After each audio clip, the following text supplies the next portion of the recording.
बातमीपत्राच्या सुरुवातीला मोठी बातमी। गेल्या 2 वर्षांपासून रखडलेल्या स्थानिक स्वराज्य संस्थांच्या निवडणुकांबाबत आता ही महत्त्वाची बातमी समोर आली आहे। राज्यातील स्थानिक स्वराज्य संस्थांच्या निवडणुका सप्टेंबर किंवा ऑक्टोबरमध्ये होण्याची शक्यता आहे। राज्य निवडणूक आयोगानेच या संदर्भातले संकेत दिलेले आहेत। राज्य निवडणूक आयोगाने या संदर्भात एक परिपत्रक काढत मतदार यादी संदर्भात महत्त्वाची सूचना देण्यात आलेली आहे। स्थानिक स्वराज्य संस्थेच्या सार्वत्रिक आणि पोटनिवडणुकींसाठी मतदार याद्या तयार करण्यासाठी अधिसूचित करण्यात येत असल्याचा उल्लेख निवडणूक आयोगाच्या राजपत्रात करण्यात आलाय आणि त्यामुळे स्थानिक स्वराज्य संस्थेच्या निवडणुका सप्टेंबर-ऑक्टोबरमध्ये होण्याची जोरदार शक्यता वर्तवण्यात येते।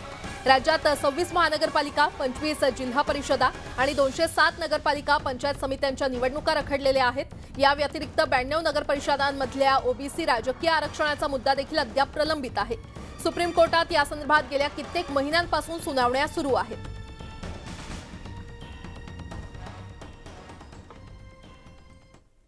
मुख्यमंत्री एकनाथ शिंदे आणि उपमुख्यमंत्री देवेंद्र फडणवीस यांच्यामध्ये बैठक पार पडली आणि या बैठकीमध्ये आमदारांची नाराजी दूर करण्याचा दोन्ही नेत्यांकडून प्रयत्न झाल्याची माहिती आहे। तसंच शिंदे फडणवीसांच्या बैठकीत मंत्रिमंडळ विस्तार आणि महामंडळ वाटपावर चर्चा झाली असून येत्या आठवड्याभरात विस्तार करण्यावर दोन्ही नेत्यांचे एकमत झाल्याची सूत्रांची माहिती आहे। विस्तारात शिवसेना आणि भाजप नेत्यांना सर्वाधिक स्थान मिळणार असून मंत्रिमंडळ विस्तारासोबत महामंडळाचं देखील लवकरात लवकर वाटप करण्यात येणार असल्याचं सांगण्यात येत आहे। अजित पवार सरकारमध्ये सहभागी झाल्यानंतर एकनाथ शिंदेंनी डबल इंजिनचं सरकार आता वेगानं काम करणार असल्याचं म्हटलंय। अजित पवार यांनी विकासाला साथ दिली असून ठाकरेंच्या पक्षानं आता आत्मचिंतन करावं असा टोला देखील त्यांनी लगावलाय। दिवसेंदिवस सरकार मजबूत होत असून आम्ही काम करत असल्यानं काहींना पोटदुखी सुरू असल्याचा टोला देखील त्यांनी लगावलाय। तर महाराष्ट्राकडे अमित शहा आणि पंतप्रधान नरेंद्र मोदींचं लक्ष असल्याचं देखील त्यांनी सांगितलंय। गेल्या वर्षी काहीही विचार न करता शिवसेना सोडल्याचं त्यांनी म्हटलं आणि सध्या आमच्यासोबत 200 आमदार असून आता वेगानं आमदारांना निधी मिळेल आणि त्यामुळे राज्यात विकास होईल असं मुख्यमंत्री एकनाथ शिंदे यांनी स्पष्ट केलंय। देखिए, उनको सब जो भी हुआ है सब उनको बता दिया है, क्योंकि हम लोगों ने तो शुरुआत में सरकार में से बाहर चले गए थे। हम सत्ता में से सत्ता को छोड़कर चले गए थे। हमें क्या मालूम था क्या होने वाला आगे, लेकिन एक विचारधारा लेकर, एक भूमिका को लेकर हम लोग सरकार से सत्ता से बाहर निकले थे।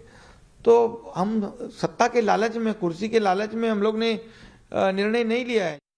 सीटों के बंटवारे के लिए कोई फार्मूला है? क्योंकि लोगों में सबसे बड़ा संभ्रम है कि सीटें कैसे बटेंगी, उस पर विवाद होगा।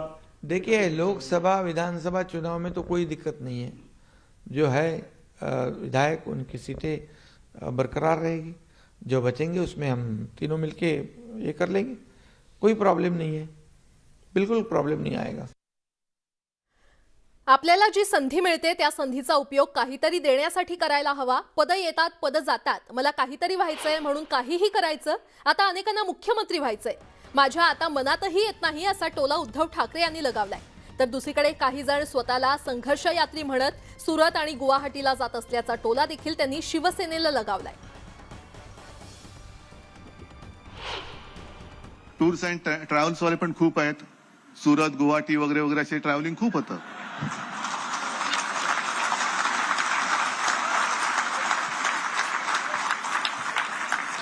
अरे, प्रत्येक वाक्याला आणि प्रत्येक शब्दाला टाळ्या वाजायला लागले तर माझी पंचायत आहे।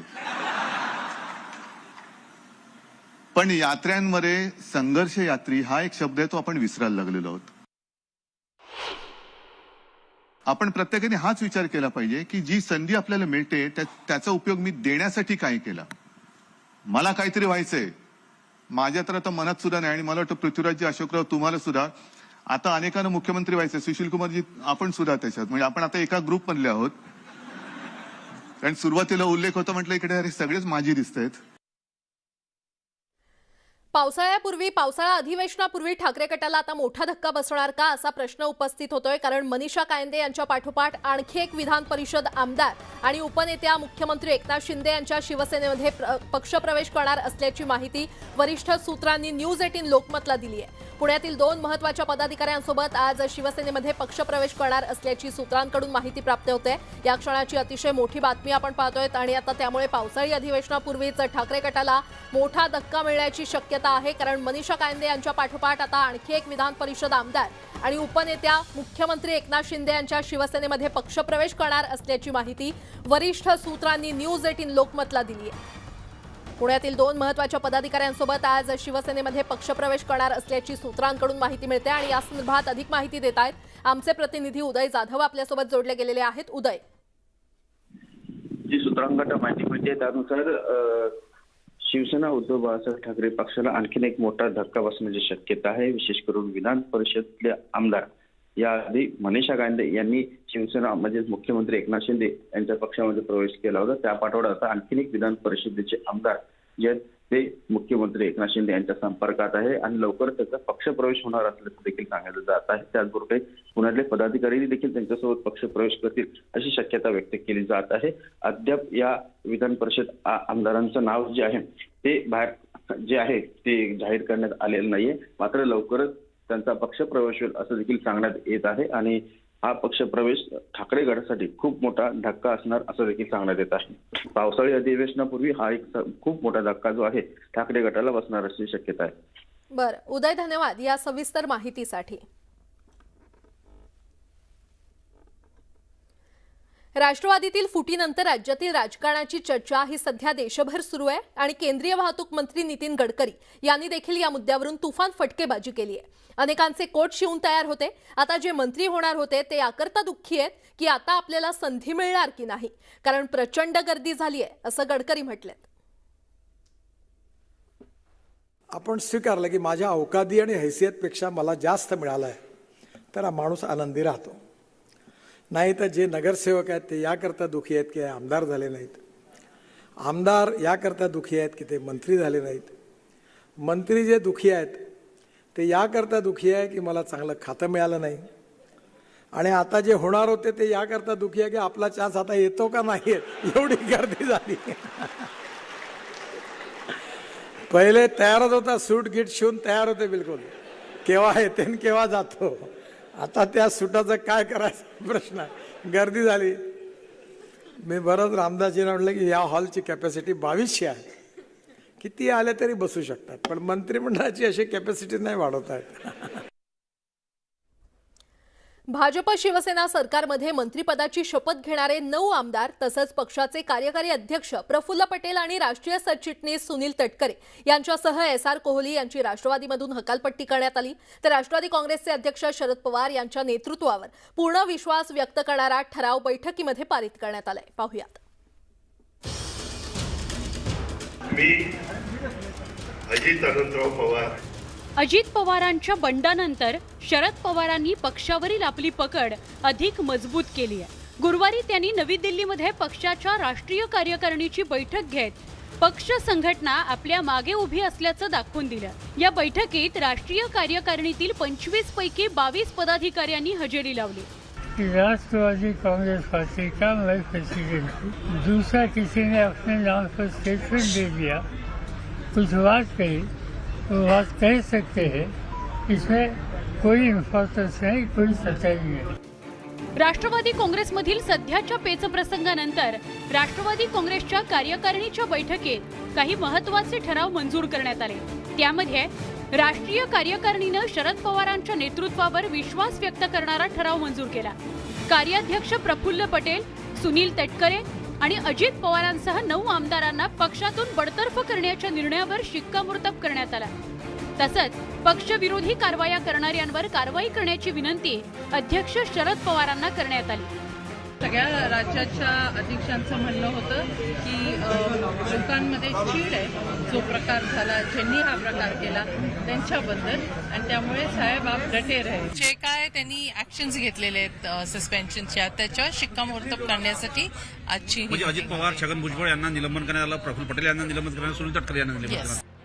एकीकडे शरद पवारांनी दिल्लीत पक्षाच्या राष्ट्रीय कार्यकारिणीची बैठक घेतली, तर दुसरीकडे अजित पवारांनी ही बैठक बेकायदा असल्याचा दावा केला. त्यामुळे आता पक्षावरील वर्चस्वावरून काका पुतण्यामध्ये राजकीय संघर्ष पेटलाय. त्यामुळे आगामी काळात हा वाद कोर्टात जाण्याची शक्यता नाकारता येत नाही. नवी दिल्लीहून प्रशांत लीला रामदाससह ब्युरो रिपोर्ट, न्यूज 18 लोकमत. तर महायुतीमध्ये अजित पवार यांचा समावेश झाल्यानं राजकीय संघर्ष पुन्हा तीव्र झालाय. महायुती आणि महाविकास आघाडीतले नेते हे पुन्हा एकदा आमने-सामने आले. चंद्रशेखर बावनकुळे आणि चंद्रकांत खैरे यांच्यामध्ये आता वादाचा भडका उडालाय. पाहूयात. शिवसेना उद्धव बाळासाहेब ठाकरे आणि भाजपमधल्या राजकीय संघर्षाला अल्पकाळ विराम मिळाला होता. राष्ट्रवादी काँग्रेसमध्ये आलेल्या भूकंपामुळे शरद पवार आणि अजित पवारांवर सर्वांचा फोकस होता. शरद पवार आणि अजित पवार गट आक्रमक होत असतानाच दुसरीकडे काही काळ शांत राहिलेल्या भाजपनं पुन्हा आक्रमक भूमिका घेतली आहे. भाजपवर टीका करण्यापेक्षा शरद पवारांना आत्मचिंतन करण्याची गरज असल्याचा सल्ला देत चंद्रशेखर बावनकुळेंनी ठाकरे गटाकडे मोर्चा वळवला. ते असे अफवा करतील, महाराष्ट्राला कन्फ्यूज करतील, जनतेला कन्फ्यूज करतील आणि फक्त वेळ काढून नेतील. उरणार काही नाही. पुढच्या काळात 2024 एकनाथ शिंदेच्या नेतृत्वामध्ये शिवसेना तुम्हाला पूर्ण एक्साइट झालेली दिसेल. उद्धव ठाकरेच्या डायसवर 4च लोक दिसतील. उद्धव ठाकरेंसोबत 4च लोक राहतील अशी जिव्हारी लागणारी टीका चंद्रशेखर बावनकुळेंनी केल्यानं ठाकरे गटाकडूनही त्यांच्यावर पलटवार करण्यात आला.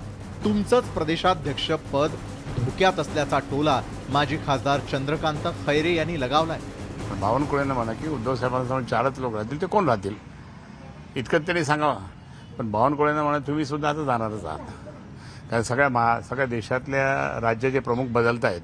त्यामुळे बावनकुळेंना सुद्धा बदलण्याची शक्यता नाकारता येते. शरद पवारांनी शिवसेनेला सोबत घेऊन महाविकास आघाडीची स्थापना केली होती. मात्र त्यामुळेच त्यांच्या पक्षातील निष्ठावंत सोडून गेल्याचा आरोप चंद्रशेखर बावनकुळेंनी केला. एकंदरीतच भाजपनं शरद पवार आणि उद्धव ठाकरेंवर हल्ला तीव्र केल्याचं स्पष्ट झालंय. Bureau report, news 18 Lokmat. पुढची बातमी पाहूयात. मुंबई शहर जिल्हा विकासासाठी राज्य शासनानं जिल्हा वार्षिक योजना 2023-24च्या माध्यमातून 365 कोटींच्या विकास कामांना मंजुरी दिलेली आहे. शहरातील विकास कामं प्राधान्यानं पूर्ण करावीत असे निर्देश देण्यात आले. मुंबई शहरातील विकास कामं आणि शहराचं सौंदर्यीकरण, पायाभूत सोयीसुविधा तसंच इमारत दुरुस्तीची कामं प्राधान्यानं पूर्ण करावीत असे निर्देश शालेय शिक्षण आणि मराठी भाषा मंत्री तथा मुंबई शहरचे पालकमंत्री दीपक केसरकर यांनी दिलेले आहेत. आदरणीय श्री चहल यांच्याकडून 120 कोटीचा प्रस्ताव आमच्याकडे सादर करण्यात आलेला आहे. त्याच्यापैकी 60 कोटी रुपये म्हणजे निम्मी रक्कम ही आम्ही जिल्हा नियोजन मंडळातून देण्याचं मान्य केलं आणि निम्मी रक्कम कॉर्पोरेशनने खर्च करावी अशी अपेक्षा केलेली आहे. आणि त्याच्यामुळे चांगल्या दर्जाच्या टॉयलेट्स या मुंबईकरांना उपलब्ध होतील आणि त्याची साफसफाईसुद्धा मुंबई कॉर्पोरेशनच्या वतीने केली जाईल. अकोल्यामध्ये काँग्रेस कार्यकर्त्यांकडून राष्ट्रवादी आमदार अमोल मिटकरींना डिवचण्यात आले. काँग्रेसकडून मिटकरींचं नाव अकोला येथील मनोरुग्णालयामध्ये नोंदवण्यात आलंय. अजित पवार यांच्या गटात सामील झालेले अमोल मिटकरी यांचं मानसिक संतुलन बरोबर नसल्याचा आरोप अंकुश गावंडे यांनी केला असून मिटकरी यांच्या नावाची नोंद केली असून दवाखान्याचा खर्च देखील शाहू फुले आंबेडकर विचारांच्या युवकांकडून पैसे गोळा करून करणार असल्याचं त्यांनी सांगितलंय. तुम्ही माध्यमांसमोर बोलला तेव्हा ते असं विचित्र प्रकारचे त्यांचे वर्तन दिसले आणि त्यांना हे सगळं पाहून मी त्यांना फोन केला की साहेब अशी काय परिस्थिती आहे की तुम्हाला हा निर्णय घ्यावा वाटला आणि आज तुम्ही न्यूज माध्यमांसमोर आपला चेहरा लपवत आहेत.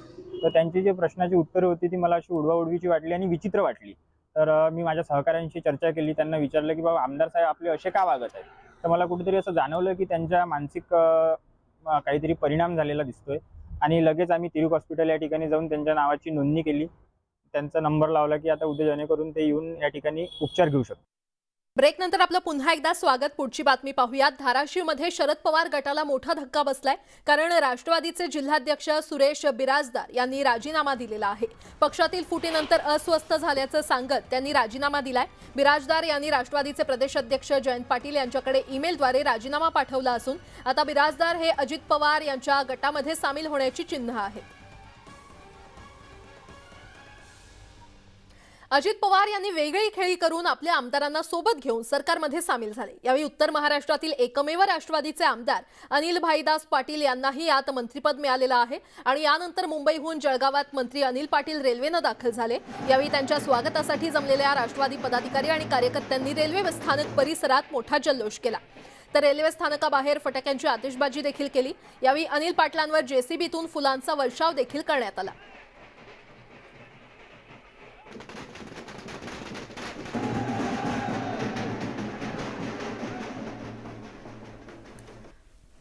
मुंबई बाजार समितीवर पूर्वीपासूनच राष्ट्रवादी काँग्रेसचं वर्चस्व राहिलेलं आहे। मात्र आत्ताच्या झालेल्या राजकीय नाट्यानंतर बाजार समितीमध्ये देखील खळबळ उडाली आहे। बाजार समितीमध्ये शरद पवारांना मानणारा एक वर्ग आहे आणि त्याचप्रमाणे अजित पवारांच्या विचारांशी सहमत असणाऱ्यांची देखील संख्या बऱ्यापैकी आहे आणि त्यामुळे काहींची कुणासोबत जावं अशी द्विधा मनस्थिती झाली आहे। समितीमध्ये बैठका सुरू असून यात कुणाचा कुणाकडे कल आहे याचा अंदाज घेतला जातोय। मात्र त्यातल्या त्यातही शरद पवार यांच्याकडे बाजार समिती घटकांचा कल अधिक असल्याचं पाहायला मिळतंय। मात्र तरीही अनेक घटक द्विधा मनस्थितीमध्ये असल्याचं चित्र आहे। तिकडे सोलापूर शहरात भारतीय जनता पार्टीला मोठा झटका बसलाय। सोलापुरातील भाजपच्या 4 माजी नगरसेवकांनी भाजपच्या प्राथमिक सदस्य पदाचा राजीनामा दिलाय। तेलंगणाचे मुख्यमंत्री के चंद्रशेखर राव यांच्या बीआरएसच्या दिशेनं सुरू झाल्याचं हे संकेत मिळालेले आहेत आणि भाजपचे दिवंगत नेते माजी खासदार लिंगराज वल्याळ यांचे पुत्र माजी नगरसेवक नागेश वल्याळ, संतोष भोसले, राजश्री चव्हाण आणि जुगनबाई आंबेवाले यांनी भाजप शहराध्यक्ष विक्रम देशमुख आणि प्रदेशाध्यक्ष चंद्रशेखर बावनकुळे यांच्याकडे पक्ष सदस्यत्वाचे राजीनामे पाठवलेले आहेत। तर भाजपचे माजी सभागृह नेते सुरेश पाटील यांच्या भूमिकेकडे आता सगळ्यांचं लक्ष लागलंय। ते काँग्रेसच्या वाटेवर असल्याची चर्चा आहे। कदाचित काही लोकांना असं वाटत असेल की मी त्या घराण्यातून आहे, पण मी वल्याळ साहेब गेल्यानंतर किंवा वल्याळ साहेब असताना 1 वर्षापूर्वी राजकारणात एंट्री केली आणि माझ्या कर्तृत्वावर मी एवढं दिवस हे केलं, काम केलं। त्यामुळं मला घराणेशाही लागू होत नाही, पण ज्या घराणेशाहीमध्ये काम करायचं किंवा ज्या 20 वर्षापासून ज्या तेलुगू समाजाला न्याय मिळाला नव्हतं आणि तेलुगू समाजावर ज्या पद्धतीनं टीका टिप्पणी करायची हे ज्या सवय लागली आहे नेत्यांना, स्थानिक नेत्यांना, त्याला कंटाळून मी दिली।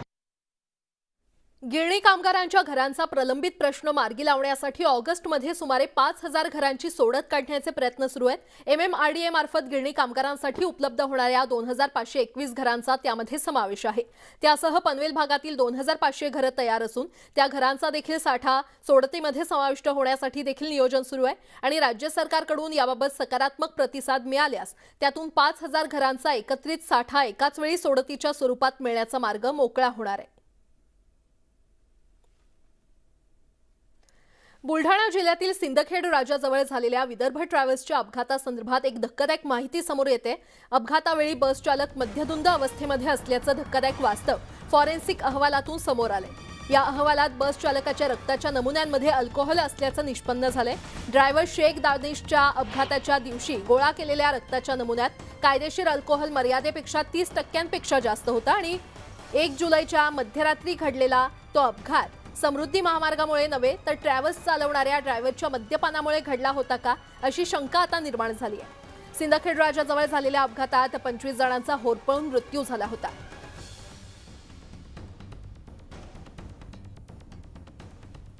बॉम्बे चार्टर्ड अकाउंटंट सोसायटीला 75 वर्ष पूर्ण झाल्यानिमित्त या कार्यक्रमाचं आयोजन करण्यात आलं होतं आणि या कार्यक्रमाचं प्रमुख पाहुणे सज्जन जिंदाल हे आंतरराष्ट्रीय स्तरावरील उद्योगपती होते। या कार्यक्रमाचा उद्देश 2030 मध्ये भारत कसा असेल आणि कुठे असेल याबाबत मंथन करण्यात आलं। 74 इयर्स खत्म हुआ, हम 75th ईयर में एंटर कर रहे हैं। ये एक not for profit voluntary organisation है चार्टर्ड अकाउंटेंट्स का। तो उस चार्टर्ड अकाउंटेंट्स का आज फाउंडिंग डे था, 75th फाउंडिंग डे था। हर साल ऐसे चीफ गेस्ट आते। इस साल हमारे चीफ स्पीकर जो थे वो सज्जन जिंदाल थे, चेयरमैन JSW स्टील के और JSW ग्रुप के। और आज का जो मकसद था वो हमारे मेंबर्स को एड्रेस करेंगे अबाउट इंडिया एट 2030। इंडिया का 2030 में क्या होगा उसके बारे में उनका एक एड्रेस था।